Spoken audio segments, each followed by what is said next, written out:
Noel is an ambitious and brooding young man with a singular goal: to become the strongest seeker in the world. However, fate binds him to the weakest support class, the Talker. In this world, there are phenomena known as abysses, which open passages to the depths of hell.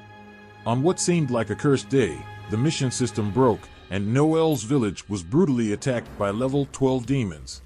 His grandfather, the only one in the village strong enough to face these creatures, grabs his axe with determination and orders Noel to hide while he tries to hold off the monsters until help arrives. But Noel knows the truth no one dares to admit: help will never come. Facing that horde of demons alone is practically signing his own death warrant.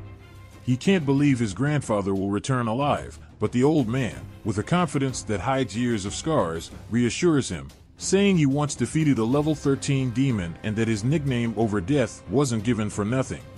Yet, after a fierce battle in which he destroys many enemies, Noel's grandfather is mortally wounded, as if his legs were left in a distant time while the rest of his body drags itself into the present. Desperate, Noel rushes to his grandfather's side. With a weak, strained voice, his grandfather apologizes for not being strong enough to keep his promise to survive. He explains that he had no choice if he wanted to protect the village. This is the cruel fate of all seekers: to live and die by the sword. As his final moments approach, his grandfather asks Noel if he still wishes to follow in his footsteps, even after witnessing the true face of danger. With tears in his eyes and a heart torn between fear and determination, Noel swears he will become the most powerful seeker in the world, carrying his grandfather's legacy wherever he goes. Years pass, and Noel keeps his promise. He becomes a seeker, following his grandfather's path. Though he leads his team with firm authority, he is far from being the strongest. The shadow of his weakness haunts him, as he belongs to the weakest support class, the Talker. His team faces lesser vampires, creatures unable to use magic but still dangerous. The Vampire Queen has the ability to reproduce rapidly, creating new armies in an instant. With sharp eyes and a firm voice, Noel warns his companions not to let their guard down.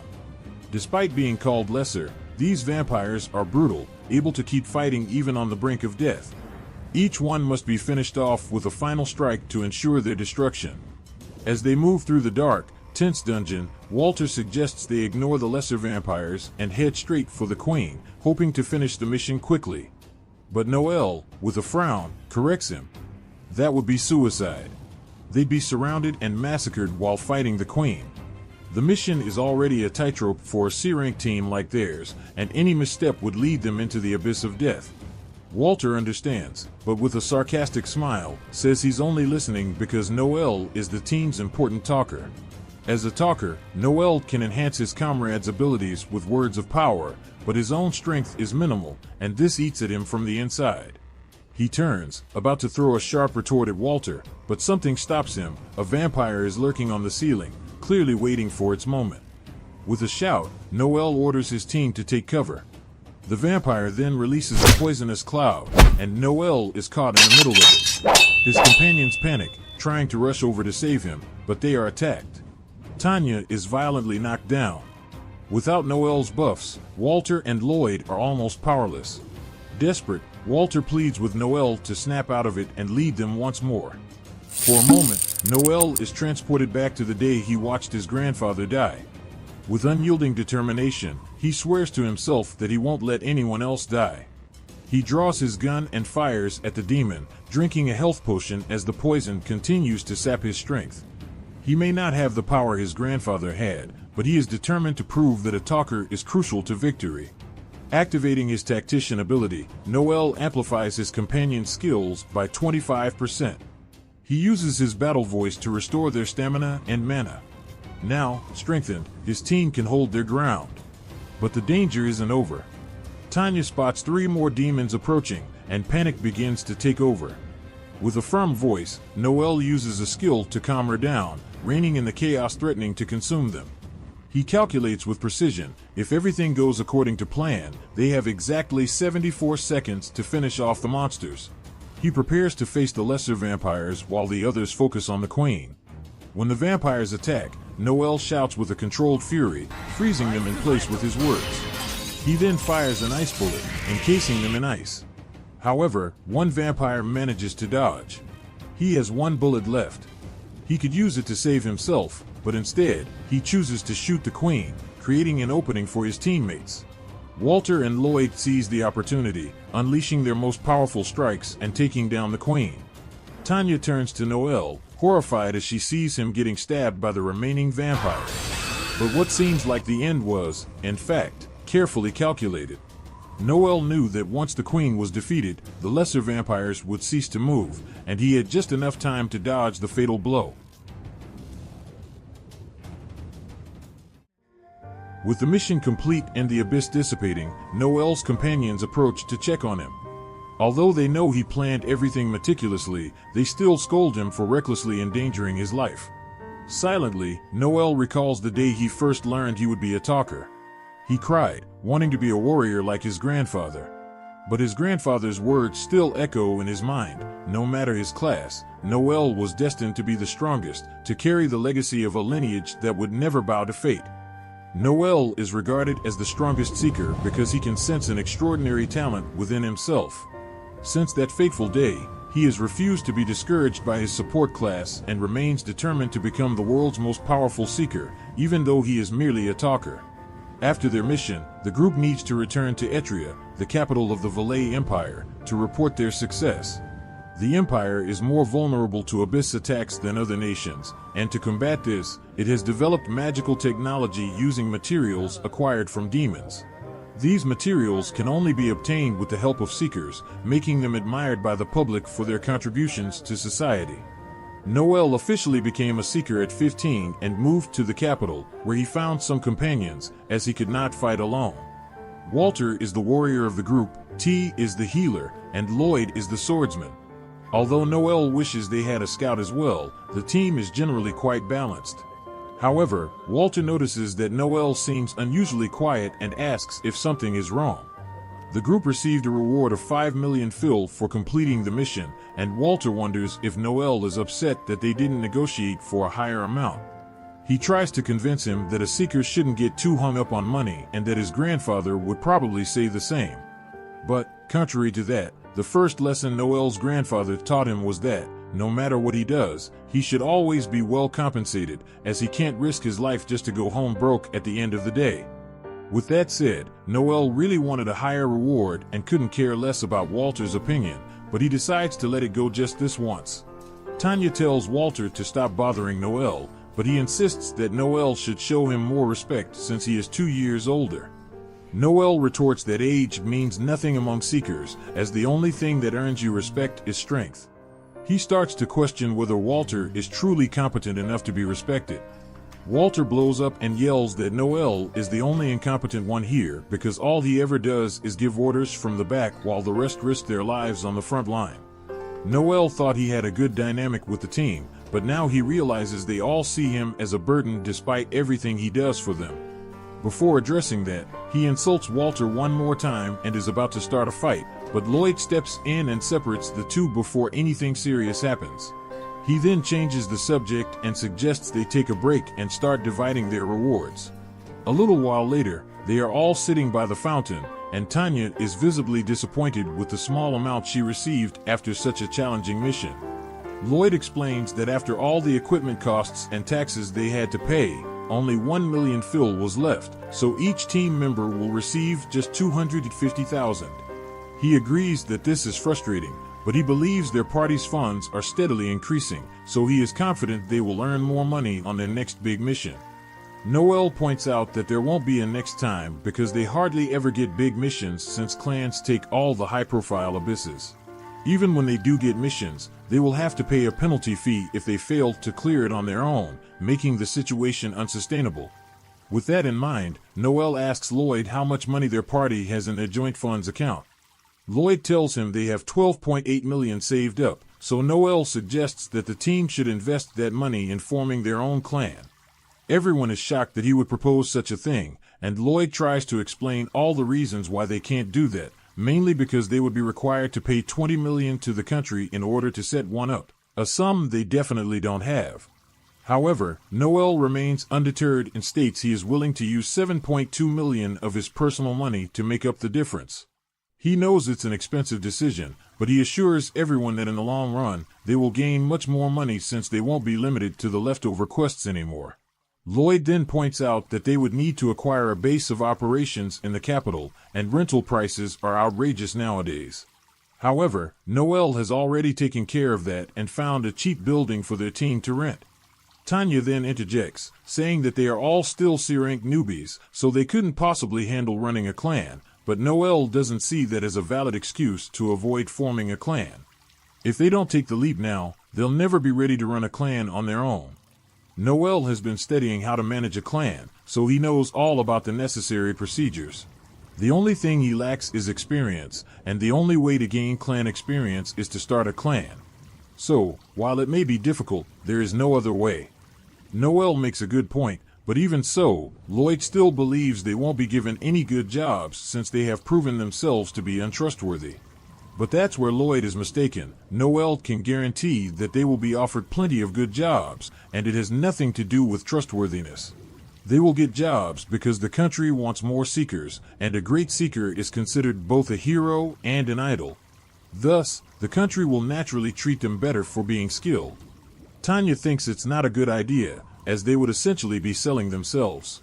However, Walter is already on board with the idea because he is tired of the mediocre life they have been living. He wants to experience fame and wealth, and nothing Tanya says will change his mind. Walter and Noel are in agreement on this, so Noel asks Lloyd what his opinion is as the leader of the party. If Lloyd wants to say no, Noel is prepared to leave the party and take his share of the savings to form a clan with someone else because he has a dream of becoming the strongest seeker and won't let anything stand in his way. Lloyd adopts a dark expression, realizing he has no choice but to accept Noel's demands. However, he suggests they discuss the details of this clan formation the day after tomorrow. Walter is fine with that, and Noel is pleased to have convinced Tanya and Lloyd to support his idea. He then leaves to rest for the night. However, later that day, Walter comes rushing to Noel with devastating news, revealing that Lloyd and Tanya have betrayed them and disappeared with all the money. After Noel read the letter, he didn't need much more to understand the situation. Lloyd had invested all the group's money in NFTs years ago and now was neck-deep in debt. So, what did he do?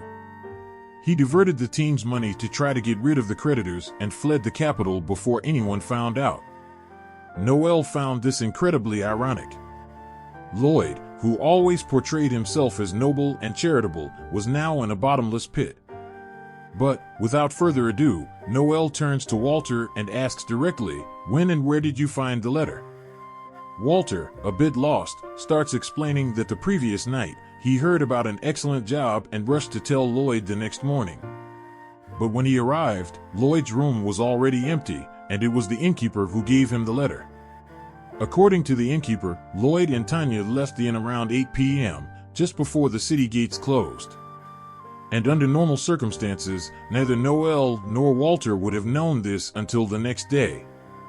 Lloyd was doing everything he could to buy time before fleeing. Now it was already 9:30 a.m., and although they had discovered everything earlier than Lloyd expected, time had already passed. They had probably covered a considerable distance by now. However, the gates should have records, and it was likely they had left on foot. If they took a horse, they could catch up. Walter, anxious, wanted to run right away, but Noel reminded him that this wasn't just about chasing them down and recovering the money. Those two had betrayed the group, and that was a definitive betrayal. In the worst case, if they found them, it could end in a fight to the death. Even if they won, Lloyd had already burned all the money, but Noel wouldn't let them get away with it. Noel gets dressed and takes Walter to the tavern. Walter doesn't quite understand why, but Noel has no patience to explain the plan. He simply tells Walter to follow his lead. Upon entering, Noel immediately draws everyone's attention. He shouts that 2 members of his group stole their money and fled the capital, and he is willing to pay 2 million fillies to anyone who brings them back alive. Walter, panicking, asks why Noel did this, but Noel responds that he's after a particular person and made this offer to save time. The first group to accept Noel's mission is the Lightning Bite Party. Noel gives them all the information he has about Lloyd and Tanya's escape, and soon other groups offer their help. But someone is still missing. Suddenly, a suspicious-looking man approaches Noel about the job offer. He seems to know more than he should, and Noel knows he's found the right person. They step outside to talk, and the man confirms seeing a couple leave the city the previous night. They match the description Noel gave, and he's sure he knows where they're going, but the problem is that his group doesn't have enough strength to face Lloyd and Tanya alone. Noel then offers 1 million Phillies in exchange for his help. The man tries to negotiate for 2 million, but Noel already knows he has no way to refuse. In the end, the man agrees to the 1 million. Noel tells him to gather his group and meet him at the south gate, and tells Walter to wait there, as he still needs to take care of something. Sometime later, Noel finds everyone at the main gate. Walter, worried, asks if Noel will be okay fighting Lloyd and Tanya. Noel answers without hesitation, "I will kill them without mercy." Walter can't believe it. How could Noel be so cold after everything? Noel then reveals that he had already planned everything in case they betrayed him, and he also has a plan to bring Walter down if necessary. Walter should learn to be more trustworthy in the future. Meanwhile, in a distant village, Lloyd and Tanya are walking, and Lloyd tries to reassure her, thinking they're safe for now. He believes Noel wouldn't come after them, even though the money is already gone. But Lloyd underestimated Noel. The leader of Blue Beyond suddenly appears, accompanied by a squad to capture them. Lloyd, ready to draw his sword, is immediately paralyzed by Noel's ability, and Tanya is also frozen. With no other options, Walter starts yelling at Lloyd for his betrayal, but before hitting him, Noel wants to clear one last doubt. He knows Lloyd has already burned all the money, but what happened with the payment for the vampire hunt? Lloyd denies having kept anything, until Noel asks if it was another failed NFT investment. Lloyd finally admits he used the money to pay off his debts, and Noel immediately realizes Lloyd is a gambling addict. He got so caught up in his addiction that he ended up in trouble with the debt collectors. Lloyd is almost apologizing again when Walter interrupts him, furious. He starts yelling at Lloyd for gambling away all the money the group worked so hard to save. However, Lloyd no longer pretends to be the victim. He says that, in truth, he's the real one who was harmed. He didn't want to mess with the group's money, but the gambling was so addictive, and it was their fault for putting all this responsibility on him. Tired of the excuses, Noel kicks Lloyd in the face and starts stomping on him, outraged. Lloyd wanted to be the leader, but when it came time to deal with the pressure, he gave in to the addiction. Soon, Lloyd is bloodied, begging for forgiveness. However, Noel has never heard that word before and takes pleasure in beating Lloyd until he feels satisfied. Tanya, desperate, begs Noel to spare Lloyd, but Noel responds mercilessly, "I'll spare him, but only if you're willing to take the beating in his place." Noel, being an advocate for gender equality, doesn't hesitate. If she wants to save Lloyd, she'll have to pay the price. Using his ability, Noel forces Tanya to confess her involvement, and she, forced to tell the truth, admits that she also gambled the money and is actually even more addicted than Lloyd. Tanya screams, furious, accusing Noel of using mind control on her, which is against imperial law. Noel responds calmly, "You're right. It's illegal to use mind control for personal gain, but you're the criminal here. This is an interrogation, and it's perfectly legal." After dealing with the traitors, the man who helped Noel asks for his payment. Noel agrees, but says he needs a minute. Impatient, the man grabs him and accuses Noel of trying to cheat him. Without losing patience, Noel knocks him down and assures him that he will be paid but needs to wait. Annoyed, the man pulls out a knife and tries to attack Noel, but that was the worst mistake he could have made. Noel immediately knocks him out with a precise punch to the chest. The technique he used was taught by his grandfather and is capable of temporarily paralyzing the heart muscles, making even experienced seekers faint. The man's companions drag his unconscious body away, and soon a luxury carriage appears. The man is Finocchio Barini, an infamous slave trader and leader of the Barzini family. He and Noel have an agreement, and Noel knows he's the only person who can help. Now, Noel plans to sell Lloyd and Tanya as slaves to recover the money they stole. Tanya begs Noel not to do this, but, as always, forgiveness doesn't exist in his vocabulary. So, she turns to Walter and asks him to do something about it. She knows Walter has a crush on her and hopes he'll save her. But, to her surprise, Walter refuses. She begins to hurl a torrent of insults at him, and the look on Walter's face is priceless. He never imagined she would say such things to him. Now that the deal is closed, Noel pays the $1 million to the man and turns to leave with Walter. After all this, Walter starts questioning his life choices and seriously considers quitting this seeker job. But Noel tries to console him, saying that this wasn't his fault. In this profession, you are bound to encounter many traitors. Walter may not be the smartest, but Noel believes he's a talented warrior and wants to keep fighting alongside him, rebuilding their team. But Walter can't convince himself to stay and refuses to live the Seeker's life after what happened. Noel understands, respects his decision, and as Walter is leaving, he says, "Good luck in your future endeavors," and bids him farewell. As for Noel, he still hasn't given up on his dream. He's disappointed that his team has fallen apart, but he refuses to let that stop him from becoming the strongest. So, he will rebuild Blue Beyond and make it even stronger than before. Noel posted a notice seeking new members for his group, but while he awaited responses, Wolf kept pestering him. He kept saying that no one would show up since anyone skilled enough would already be in other groups. And, indeed, he wasn't wrong. But Noel simply ignored him, telling him to mind his own business. Wolf persisted, saying he'd love to have Noel join the Lightning Bite. Noel, thoughtful for a moment, knew the Lightning Bite was a good option, skilled members like Wolf, the swordsman, and Leisha, the archer, among others. It wasn't a bad offer, really, and Wolf kept trying, reminding Noel he could make a lot of money if he joined. However, the other members in the background seemed impatient with Wolf's persistence, telling him to stop pestering Noel. Surprisingly, Noel, with a smile, said he'd agree to join the Lightning Bite, but on one condition: he would become the group's new leader. The others didn't seem to mind giving leadership to Noel. It seemed an easy choice, after all, as he was much smarter than Wolf. Wolf was in disbelief at what he was hearing, and even more so when he saw the group accept it without hesitation. Although he was the founder of Lightning Bite, he knew that if anyone could take control of a group like that, it would be Noel. Suddenly, a girl appeared behind them, startling everyone, as no one had noticed her approach, not even Leah.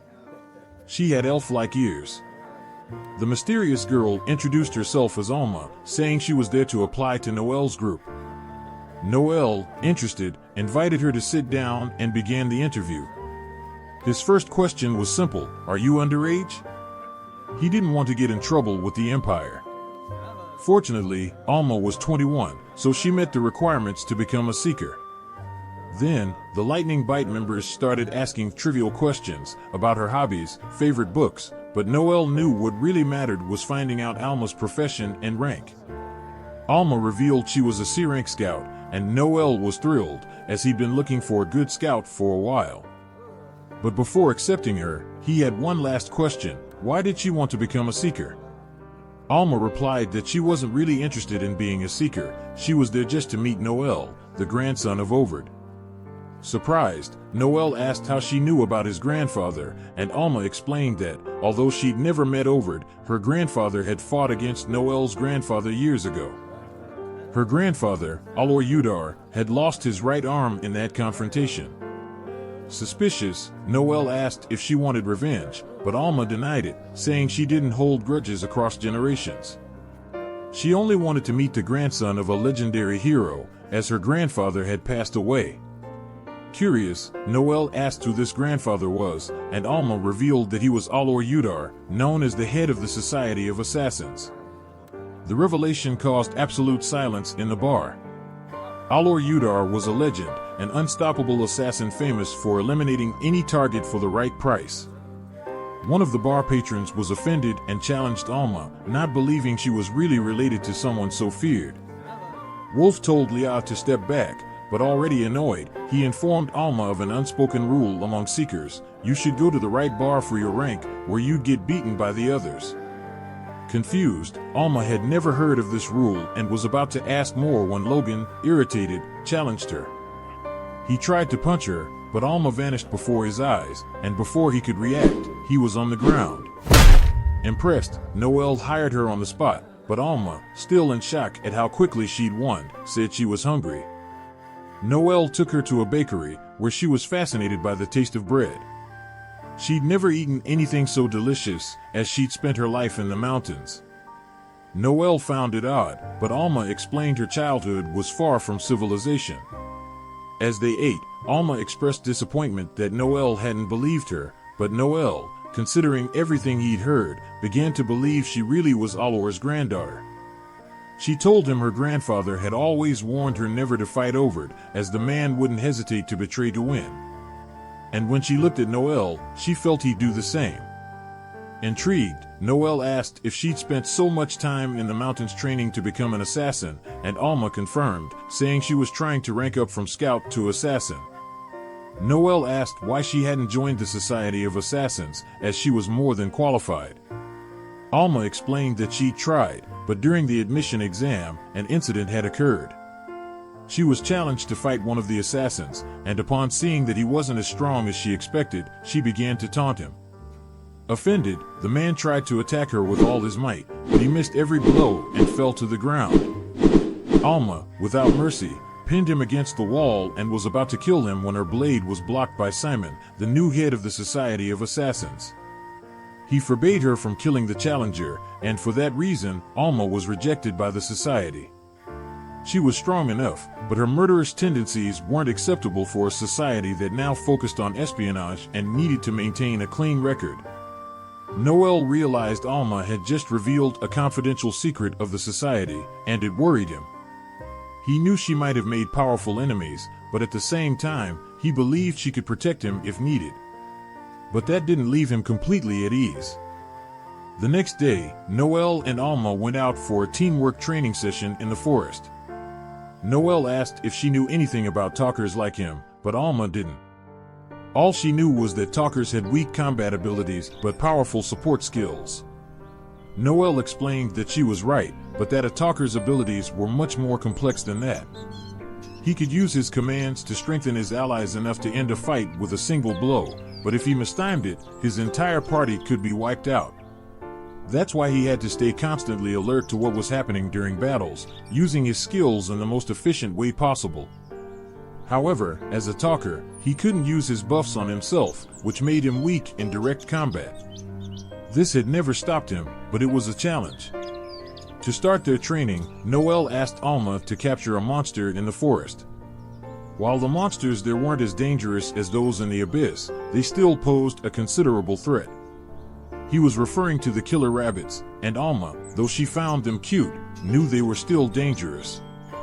Noelle wanted her to capture one of these rabbits with one of his buffs active, and Alma, confident, thought it would be easy. But Noelle knew she didn't yet know how to use the buffs properly and would need to train to master her strength. The training was tough, but in the end, Alma admitted it was more challenging than she had imagined. For the time being, Noelle suggested they find an inn to spend the night, but every place they went, the rooms were booked. In the end, they ended up with a single room because it was all that was available. Noelle told Alma he'd sleep on the floor so she could have the bed if she wanted.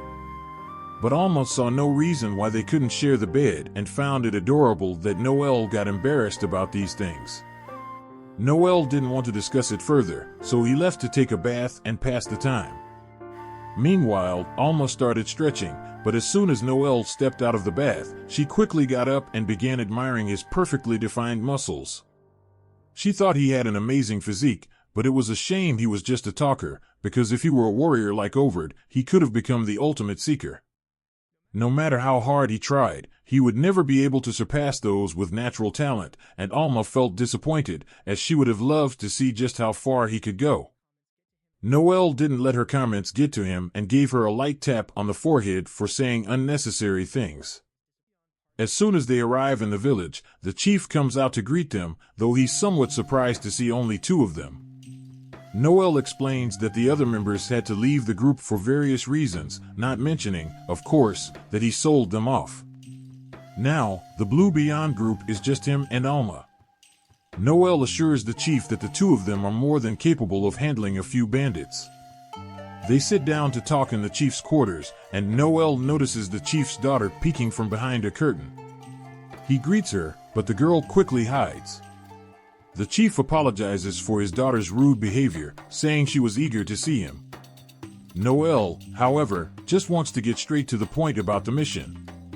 In the letter Noelle received, the chief mentioned a gang of about 20 bandits lurking in the area, who had already attacked a neighboring village, so this one was likely their next target. Noelle asks if there's any lead on where these bandits are hiding, and the chief reveals he managed to locate their camp, a rocky clearing in the eastern forest. With that information, Noelle should be able to find them without much trouble. Before heading out, though, he wants to discuss payment. The chief had offered $200,000 in advance and $300,000 upon completing the job. Before Noelle even finishes speaking, the chief's wife appears with the $200,000, and the chief promises the rest as soon as the job is done. Noelle is surprised, having expected them to try bargaining down the price, and from the state of the coins, it looks like the chief barely scraped together the money, showing just how desperate he is. With the initial payment secured, Noelle and Alma set off on the mission. On the way, Alma comments that the chief was staring at her cleavage the whole time, right in front of his wife and daughter, which gives her a terrible impression of him. Just then, the chief's daughter comes running after them, wanting to talk to Noelle. She was too nervous to do so before and shows him a toy he'd given her the last time he was in the village. She'd kept it close ever since and valued it more than anything else because she really liked him. Not knowing what else to say, she promises to cook something special for him when he returns from the mission, and Noelle says he'll look forward to it. Alma finds it amusing, seeing that Noelle has a sweet side he doesn't want her to notice. Later that night, they reach the bandits' camp, and Noelle realizes there are far more than 20, there are over 40 bandits. He quickly spots the leader and realizes he knows him. It's Guro, the sharp blade, with a $2 million bounty on his head. Noelle asks Alma if she thinks she could defeat him, and Alma says yes, in a duel, but not with all the henchmen around. Noelle expected this answer and explains that he has a plan to deal with the henchmen. Alma is surprised that Noelle intends to fight alongside her, but he tells her to keep quiet and follow his instructions. Using her stealth ability, Alma sneaks up to the camp while they communicate mentally thanks to Noelle's link skill. Soon after, Alma reaches Guro's tent and tells Noelle she's ready to strike. Noelle uses his stun howl ability, temporarily paralyzing everyone. With the whole camp stunned, Noelle orders Alma to kill Guro, and with her quintuple acceleration, she charges forward and stabs him straight in the heart. With Guro dead, only the other bandits remain. Noelle orders Alma to distract them while he descends into the camp. Alma begins slaughtering the soldiers around her, and Noelle notices she's enjoying herself a little too much. He joins her in combat, using his fire bullet ability to burn the remaining bandits. With the mission complete, they return to the village and are greeted by the chief, who says he's relieved to see them alive. He asks about the bandits, and Noelle responds that all have been eliminated, offering the leader's head as proof, but the chief says he doesn't need to see it. Noelle then requests the remaining payment, and the chief invites them to dinner since his daughter, Chelsea, had been eager for it. During dinner, the chief mentions that Chelsea was recently evaluated as a swordsman, and she asks Noelle if he thinks she could become a seeker like him. Noelle says anyone can become a seeker, though typically, it requires training grounds to learn the basics. Alternatively, Chelsea could gain experience as an assistant to an experienced seeker. The chief and his wife exchange odd glances as Noelle speaks. Chelsea then asks if he'd accept her into his group if she became strong in the future, and Noelle replies that he'd be happy to have her, as long as she still admired him. She's thrilled by his answer. To celebrate, the chief brings out a fine bottle of wine and pours a glass for Noel and Alma. However, Noel examines the wine and insists that the chief take the first sip, suspecting it's poison. The chief tries to dodge the suggestion, but Noel insists, pointing out that someone who lies about the number of bandits to reduce payment would never serve fine wine to guests. Besides, the smell reveals that it's cheap wine that had been opened for a long time. Noel also mentions he felt hostile intent from the chief and his wife ever since they brought out the bottle. Alma mocks the chief for thinking they'd fall for such an obvious assassination attempt and reveals that she's immune to poison. The chief tries to deny it, but Noel uses a confession skill, forcing him to admit he planned to poison them to avoid payment. Chelsea is shocked by her father's betrayal. Noel demands all the money the chief has. Chelsea, going against her father's wishes, brings out a bag with 800,000 coins and begs Noel to spare his life. The chief protests, but Noel doesn't care and takes the money, leaving with Alma. As they walk away, Chelsea curses them for destroying her admiration, but Noel is content to have the payment. Later, they see an airship passing by, and Noel recognizes it by the Goat Clan's 3-star emblem. Alma finds it interesting, and Noel explains that the clan has imperial recognition, granting them their own airship. He decides that next year he'll become a 3-star seeker. Alma then recalls the day she was rejected by the Society of Assassins when Simone, the leader, told her that despite her extraordinary skill, she was unfit for the organization. Frustrated, Alma found purpose after meeting Noel, and she now vows to fight by his side forever. In a maximum security prison, one of the guards has just been knocked out in the bathroom, and the attacker transforms into an exact copy to take his place. He heads to the guard's post, and the partner doesn't even notice the switch. The imposter, flawlessly, asks which prisoner they're watching. The inattentive partner begins talking about the Hughes murders, crimes attributed to the prisoner known as the puppeteer, the very person the imposter was looking for. Every morning, Noel wakes up and starts his rigorous training routine, 2 laps around the castle walls with a massive load of stones on his back. He gives himself a 2-hour limit and never fails. This discipline was instilled by his grandfather the day Noel decided to become a seeker, as there was no easy path to get there. As a talker, he can't enhance his strength with magic, so he has no choice but to strengthen himself naturally, a reason why he trains tirelessly, day after day. After his routine, Noel takes a shower and reflects on what Alma told him a few days earlier, that no matter how much he trains, he'll never reach the level of power that those born with talent possess. Just then, someone knocks on the door. It's Alma, arriving earlier than agreed. Noel lets her in, and she's impressed by how tidy his room is. Since they arrived a few hours early, Noel is unprepared. Noticing Noel's physique, Alma jokes that she wants to touch it, and before he can react, she pushes him onto the bed. Despite seeing herself as an older sister to him, this doesn't stop her from trying to kiss him. Noel tries to push her away, but as Alma has natural scout strength, he resorts to the only option left. He headbutts her. Afterward, Alma realizes she may have overstepped, but still thinks the headbutt was unnecessary. However, since she was the one who attacked, Noel feels completely justified. Unwilling to give up on some affection, Alma grabs his arm and declares that they are officially on a date. Tired of her antics, Noel decides to play along, saying their first destination will be the Appraisers Guild. Appraisers are a unique class, generally made up of gnomes, who only do one thing: appraise.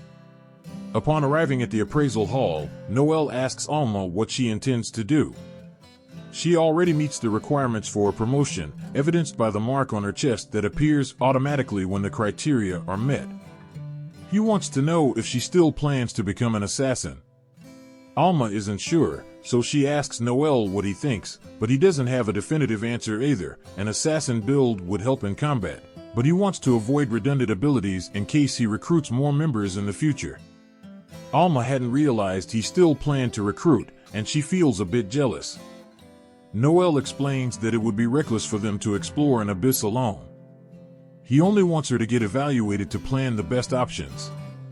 After the evaluation, Noel and Alma leave, and he says their next stop is a blacksmith shop run by a dwarf. Good equipment maximizes a seeker's potential, so they need to keep everything in top condition. Noel greets the blacksmith, and they seem to have a good relationship. Noticing Alma, the blacksmith assumes she's the new member and begins assessing her equipment, but soon gets distracted by her physical attributes. Afterward, Noel takes Alma to a skill bookshop so she can choose useful skills. He asks the owner to help Alma while he steps out. Alma asks where he's going, and he explains that the shop only sells scout books, so he needs to go to another shop for talker skills. Before leaving, he reminds Alma that the budget is $1 million and that she shouldn't waste the money. Alma agrees, but as soon as he leaves, she buys a giant teddy bear. Noel is furious about her wasting money and blames himself for trusting her, but Alma argues she didn't spend it all carelessly, as she did manage to get an excellent skill book. Noel had acquired a skill book called Armor Piercing, which allows him to have opponents' defenses.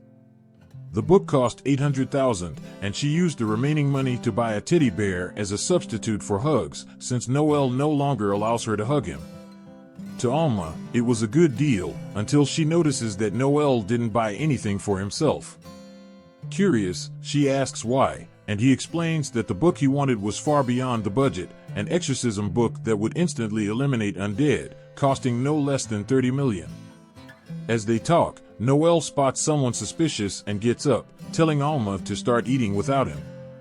He follows the man into an alley, where the stranger reveals himself as Loki, the shapeshifter infiltrator at the prison.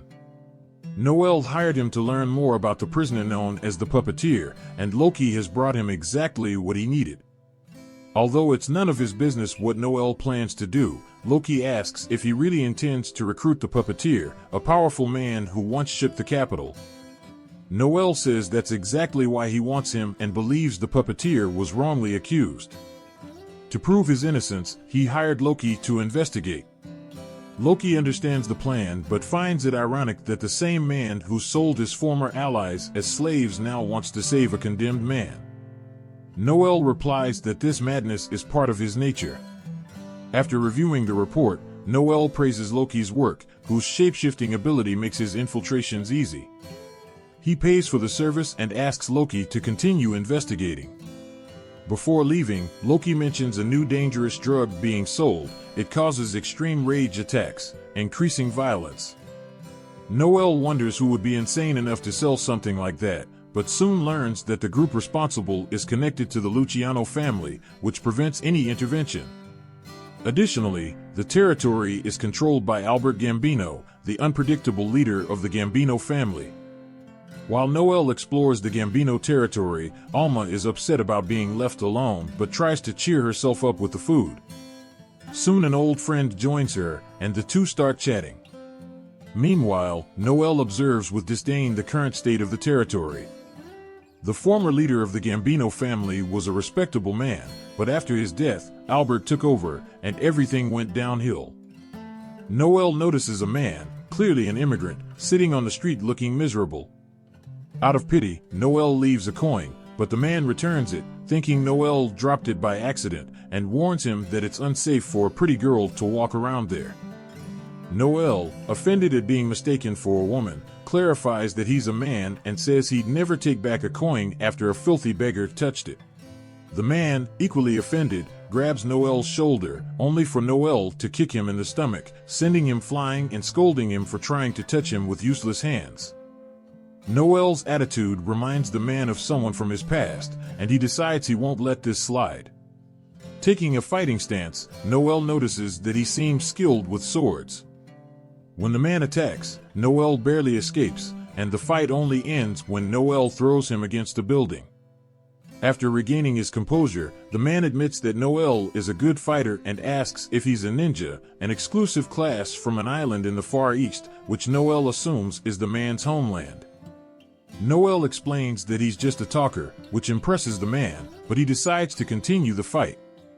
Seeing the man's aura, Noel breaks into a wide smile, as he's facing someone truly strong, and if this man meets his expectations, Noel will definitely recruit him for the group. But before they can truly fight, a Munchkin appears and reprimands the man, named Koga, for fighting without permission. Meanwhile, Alma and her friend are talking, and her friend is surprised to learn that Alma hasn't leveled up yet. Alma explains that she has two main options, to become an assassin or a chaser, but she postponed the choice at Noel's request. Her friend understands, as the classes have very distinct roles, and imagines that Noel is probably recruiting another member at this very moment. Back with Noel, the potential new recruit is still being scolded by the Munchkin, who had ordered Koga to stay put and wait for him. Losing patience with his excuses, the Munchkin uses a ring that makes Koga pass out instantly. Noel realizes it's a subordination ring, an item that forces the person to obey the bearer. Although usually illegal, this type of artifact is allowed between master and slave. With Koga unconscious, the Munchkin turns to Noel, asking why he was fighting, but mistakes him for a girl and starts acting strangely. Annoyed, Noel kicks him across the street. When the Munchkin asks why, Noel points a weapon at him and states that he'll be the one asking questions. First, he wants to know where he came from, since he seems to be from another city. The man reveals he's from a distant land in the south called Saldaland. Next, Noel asks what he's doing in Ella. Reluctantly, the man admits he's on the run. He used to work for the Delber family, managing an underground fighting ring, but he was caught embezzling funds and had to flee. He chose Ella because it's under the control of the Luciano family, out of the Delbers' reach. Koga was one of his slave fighters, and he brought him along. Noel guesses that the man plans to use him to enter Alria's underground fighting ring, and he confirms, asking Noel to recommend him. Noel, however, says he's just a seeker and, in case he hadn't noticed, he's also a man. The Munchkin is shocked to learn that Noel is a seeker, but even more surprised that someone with such a pretty face is a man. This annoys Noel, but putting that aside, the fact that the guy is on the run from the Delber family means there would be no issues if he were to kill him. And if the Munchkin dies, Noel can take Koga for himself. With so many benefits at stake, the choice is clear for Noel, and he executes the man without hesitation. I was just joking. Noel might be heartless, but he's no killer. He fired a warning shot and spared the guy's life, but if he doesn't get out of here in the next 10 seconds, Noel won't miss next time. The guy scrambles up, kicks Koga, and tells the others to start running. And, although Noel would love to have Koga's strength, the fact that Koga didn't kill that Munchkin to win back his freedom only proves he has no willpower, and Noel doesn't want someone like that on his team. Sometime later, Noel returns to the cafe, and Leah greets him. He doesn't remember inviting her, so he quickly says he's not paying for her food. Alan gets annoyed and says that Leah's there just to keep him company since Noel left her alone for so long. Noel eventually gives in and agrees to pay, but just this once. He sits down, and Leah asks if he found any good new members for the team. She assumes he must have been recruiting the whole time, seeing as he took so long, but although it was a good idea, he didn't find anyone who truly fit in. Now there's something else he wants to investigate. So he asks Alicia if she knows anything about a drug that's been circulating around. She's heard about it but doesn't know much. Noel explains that the drug has a powerful side effect, rage.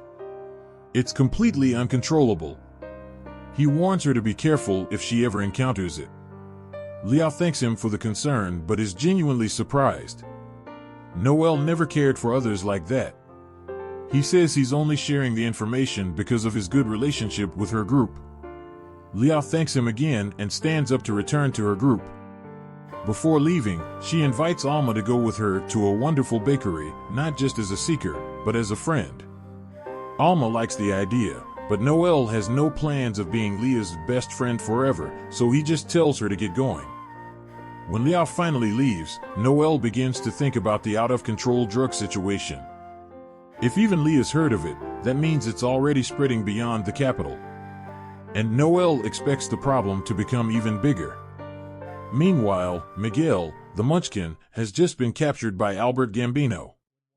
Normally, Albert wouldn't care about him, but the Delbert family wants revenge for Miguel's betrayal and has asked the Gambino family for help.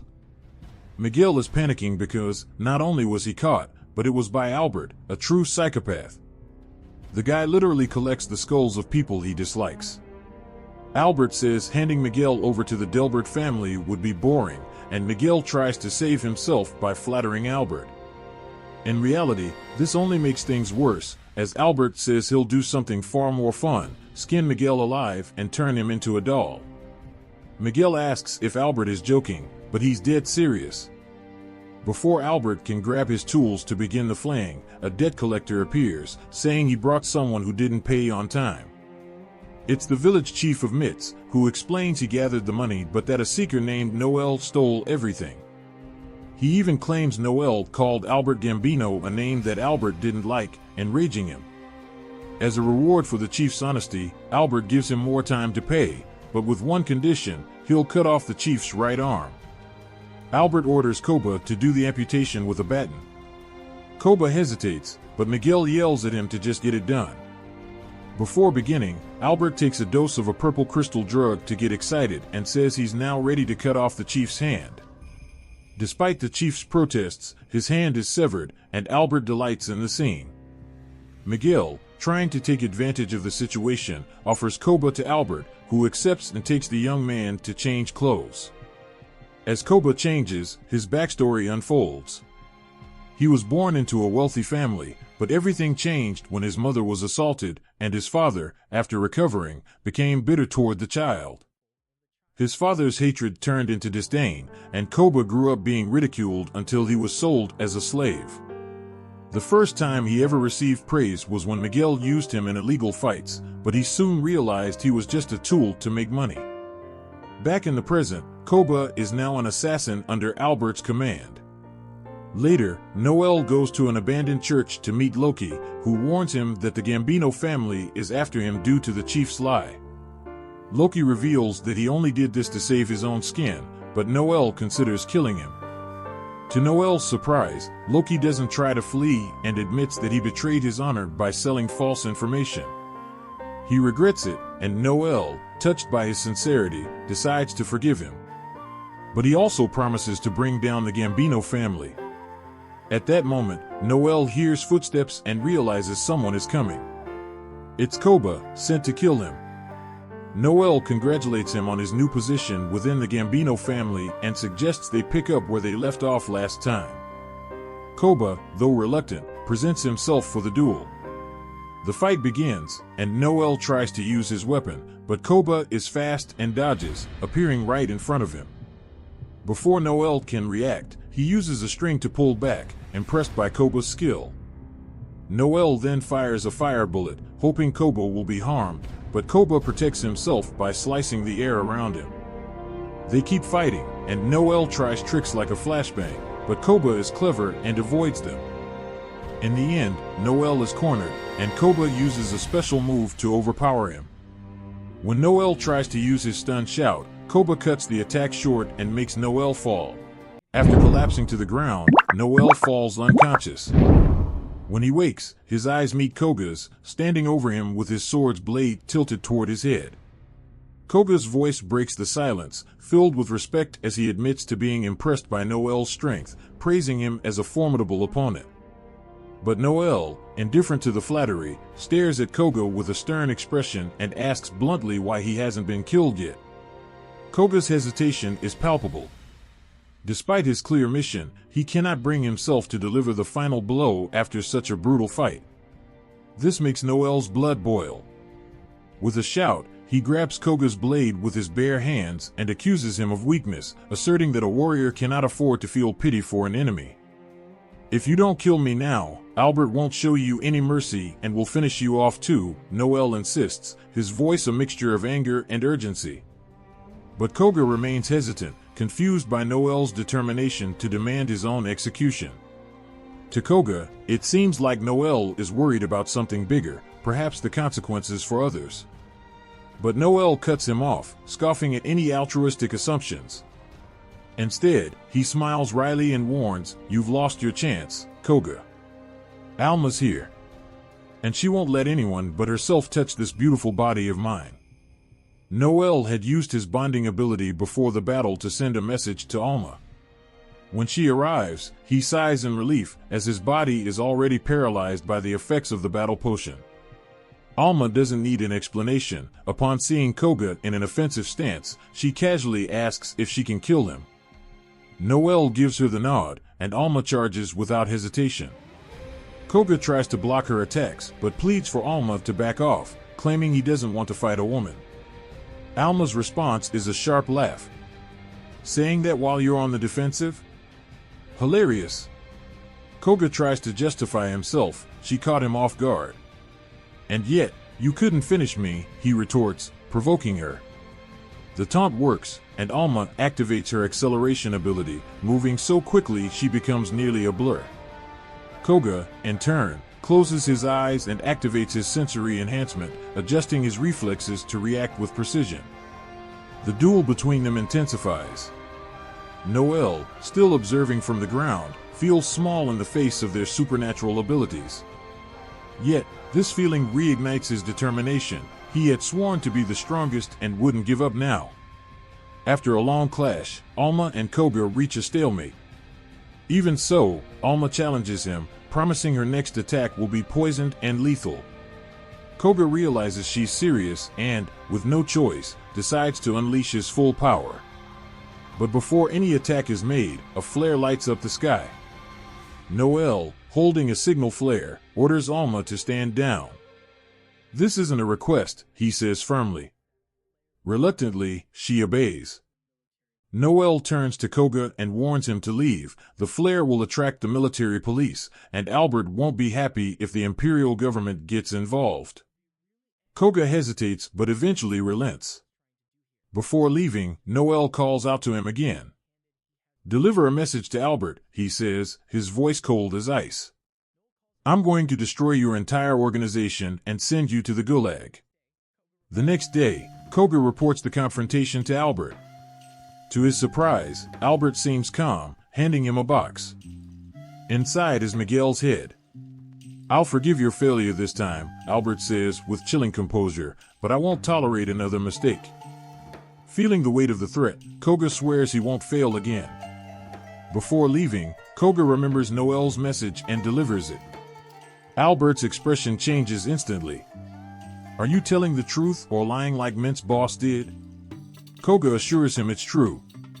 Furious, Albert slams the table and screams that he wants Noel dead more than ever.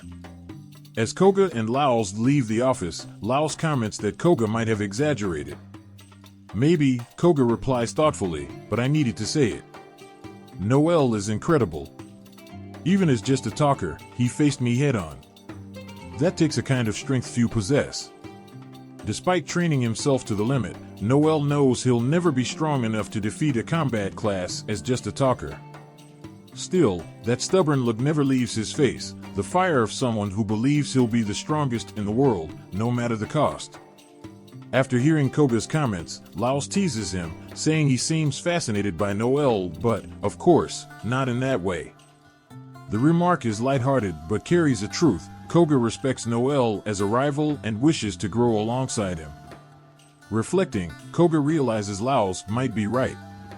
Curious, he asks how Laos seems to understand this dynamic so well. The veteran smiles and replies that he, too, once had someone who inspired him in a similar way. The following day, Albert shows up unexpectedly at the clandestine tavern where Noel is. He's there to make Noel pay for the insult, bringing Laos, an A-class fighter, and several B-class seekers as backup. With an air of superiority, Albert sits at Noel's table, grabs his wine bottle, and starts drinking nonchalantly. Internally, though, he hates the bitter taste but doesn't show it. Noel, unfazed, smirks disdainfully and remarks that it's rude to take something that doesn't belong to you without asking. But I suppose good manners are too much for your limited mind, aren't they, Albert? He taunts. The insult makes Albert boil with rage. He threatens to rip out Noel's tongue but is interrupted by a seeker present, who steps in and orders him to stop. You don't have permission to attack anyone here, no matter the reason, the man says firmly. Albert tries to intimidate him, but the Seeker remains unfazed. He warns that if Albert tries anything, all the other Seekers present will unite to force him out. With his pride wounded, Albert orders his bodyguards to eliminate Noel and anyone who dares challenge him. However, they hesitate. Laos intervenes, explaining that while they might win, it would cause serious problems. Any confrontation would require direct explanations to Don Luciano, the ultimate boss. And with the Gambino family already in trouble over a drug scandal, such an incident would spell Albert's ruin. Left with no alternatives, Albert freezes, giving Noel the opportunity to strike with another blow. "Your rage will only spread the poison you just drank even faster," Noel says with a venomous smile. Panic seizes Albert, who tries to force himself to vomit right there. Unmoved, Noel reveals that he poisoned the wine as soon as he saw Albert enter. "It's too late," he says. Desperate, Albert rushes out of the tavern in search of medical help, abandoning everyone. Laos laughs, realizing the truth behind the bluff. The wine wasn't poisoned, was it? Noel confirms, satisfied with how he deceived Albert. Impressed, Laos offers Noel two options as a sign of respect: accept money to leave the city or face him right there. Noel chooses the first, preferring to avoid further trouble. He leaves with Alma, who admires how brilliantly the plan was executed. Noel, however, knows the real trouble is just beginning. He decides to part ways with Alma for a week. She wants to train to surpass Koga, while Noel needs to follow important leads.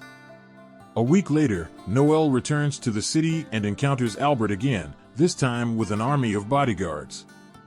Confident that Noel is cornered, Albert orders the attack. However, to his surprise, Laos and the other bodyguards remain motionless. Noel calmly explains, "You've lost their respect, Albert. And with it, the right to command them." That same day, Noel had handed Laos an explosive document, Albert's birth certificate. It revealed that Albert was not the legitimate son of the Gambino family's former leader. Worse, Noel had discovered that Albert poisoned the previous boss, faking an illness to seize power. With this revelation, the bodyguards finally turned against him. Even so, Laos offers Albert one last chance to prove his worth, a duel against Noel. If he wins, Albert can retain control of the family. If he loses, he's finished. In a calculated move, Noel invites witnesses to validate the duel, forcing Albert to accept the challenge. Now cornered, Albert realizes everything is at stake, and his opponent is 3 steps ahead. Uncle had been looking for a chance to get rid of Albert for a long time, so when Noel suggested the plan, he couldn't have been more pleased. On top of that, there was an enticing prize on the table, 50 million, should Noel emerge victorious. Nervous, Albert accuses Uncle of orchestrating the whole scheme, but Finocchio dismisses the accusation with disdain, saying he's tired of Albert's whining. With his patience at its limit, he shouts for Albert to stop stalling and pick someone to fight on his behalf, or face much harsher consequences. Under pressure, Albert looks around and, hesitantly, chooses Koga to fight in his place. It was exactly what Noel had predicted. Koga wasn't the strongest present, but was bound by an oath of subordination, unable to disobey Albert even if he wanted to. Alma, however, sees this as a chance for a rematch and volunteers to face Koga, but Noel pushes her aside, determined to handle this himself. Alma tries to dissuade him, arguing that he has no chance of winning, but Noel just smiles and says he likes his odds. He asks her to trust him and just watch. As the two opponents face each other, Noel notices Koga is far too anxious, despite having nothing to gain from victory. But Koga is excited. To him, this is just another chance to face Noel, convinced his opponent has some hidden trick up his sleeve. The two engage. Noel leaps into the air and fires an ice bullet, which Koga easily blocks. However, the impact creates a massive ice wall around them, isolating the battle from the outside world. As their exchanged attacks grow in intensity, Koga adopts a dangerous stance, preparing to use the EI Flash, a devastating move that amplifies his strength 7-fold the moment he draws his blade. A single mistake would be fatal. Yet Noel, instead of hesitating, already has a plan in mind. To Koga's surprise, Noel throws his weapon to the ground, claiming he's out of ammo. He pulls out a dagger, casually stating he'll finish the fight with that. Before doing so, however, he asks an odd question: "Do you know how to do the thug shaker?" The bizarre inquiry momentarily confuses Koga, who hesitates, wondering if it's a trick. And it is. Noel takes advantage of the brief distraction to move in. Koga quickly recovers and strikes, landing a blow on Noel's arm. But that's exactly what Noel wanted. With the sword lodged in his arm, Noel twists it, disarming Koga and forcing the blade away. The shock on Koga's face is evident. Just how far was Noel willing to go to win? Yet, disarming him wasn't enough. Koga shoves Noel away, rushing to reclaim his weapon before it hits the ground. In that moment, Koga unleashes a strike so powerful it destroys the ice dome surrounding them, sending Noel flying. But Noel isn't finished yet. He leaps back into the fight and, in a swift move, seems to land a decisive blow on Koga. However, what Koga actually strikes is an ice bullet Noel had hidden in his pocket. The impact activates the magic within, freezing Koga completely. Every move Noel had made up to this point was meticulously calculated to lead to this outcome. With his opponent immobilized, Noel delivers a final kick, knocking Koga down and ending the fight. As Koga lies there, frozen and unable to move, he reflects on his life.